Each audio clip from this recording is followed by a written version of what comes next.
Coach, congratulations on getting that open win over Fort Mill last week. And obviously with the weather and the delays and all of that, it was kind of a crazy night. But I would think that the thing that you were most proud of was the fact that your kids fell behind and had to deal with all the other stuff and yet did what it took to come back and get a win.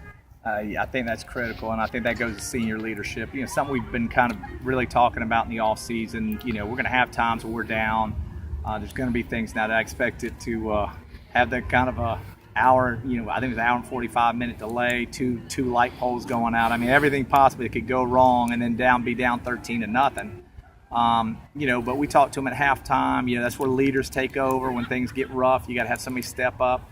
The 3 guys you interviewed, I mean, they all were huge in bringing us back and playing. And it was, I told the kids after the game, Fort Mill never stopped us. We had 5 turnovers in the game. So we drove the ball. I think we had close to almost 400 yards of offense. So we were never really stopped by Fort Mill. We really did the one that was there. And then our defense played lights out. 2 big plays by them. They made 2 great plays to get those 13 points. And then after that, I think we held them to 27 yards rushing, maybe 138 yards passing. So and then to come back in the conditions we are, and I think that's important for our kids. A lot of people think, well, you're in the flex bone, you can't come behind when you're 13 points, and that was a great thing for us to say, hey, we can score, and we did.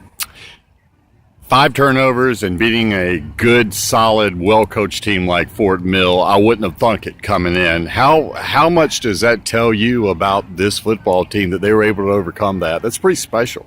It is. It's huge. We told them going in, you're talking about a Rock Hill school. It's got a lot of talent, very well coached, like you said, do a lot of multiple schemes that, we spent probably 2 weeks trying to prepare for them. And, obviously defensively we did a great job. But I think the big thing getting over to the turnovers is, we really, if you'd have told me we had 5 turnovers and we win, but that just shows the character of those kids, that they battled. They were tough, mentally tough, which is something we preach all the time. And they were just huge. So many guys made big plays. I really can't name one because so many guys made big plays, and that's what you got to do. I mean, to beat a 5A school with their talent and everything else is a big confidence booster for our kids. Heading to LR tomorrow, and just tell me a little bit about what you know about them and kind of just in general terms, what the plan is going in. Extremely athletic. Probably going to be one of the most athletic teams we play. Probably have the best quarterback. I'd say Jordan Adams at Blythewood and this Trayvon are probably the 2 best quarterbacks in the Columbia area. Very athletic, can run, throw the ball. They do a lot of things that spread you out. We've got to be very sound on defense. Defensively, they're very physical up front. Very well coached. From what we've seen, I know he's only been there for a couple months, but you can tell they're extremely well coached. And of course, it's their home game. We told our kids that they're going to be excited to play us. So we've got to come out and just play with a lot of confidence and really get after them. Speaking of quarterback play real quick, obviously Ryan Lee was here for a long time, and you knew exactly what you were going to get, and this was first time out for the newbie. And tell me a little bit about how that worked out. Well, I thought he did really well. He threw for 69 yards. He had a touchdown pass. He had a touchdown run. We had 2 turnovers, 2 interceptions that were, plays that he's trying to make a play. But, first time it's tough. The first time you're under center in the flex bone, it takes about 4 or 5 games where you feel comfortable. We've had enough scrimmages. He's getting better every game, and that's the thing that we want. We're seeing a lot of maturity. He's making good decisions. So I think Quincy's going to be a great quarterback, and I think he gives us that passing threat that's going to be able to loosen some guys up. And one other guy, I know that you had several outstanding performances, but goodness, DePrince was just off the chart defensively and offensively. Well, he's a high-character kid. He's a great leader, wants to be out there.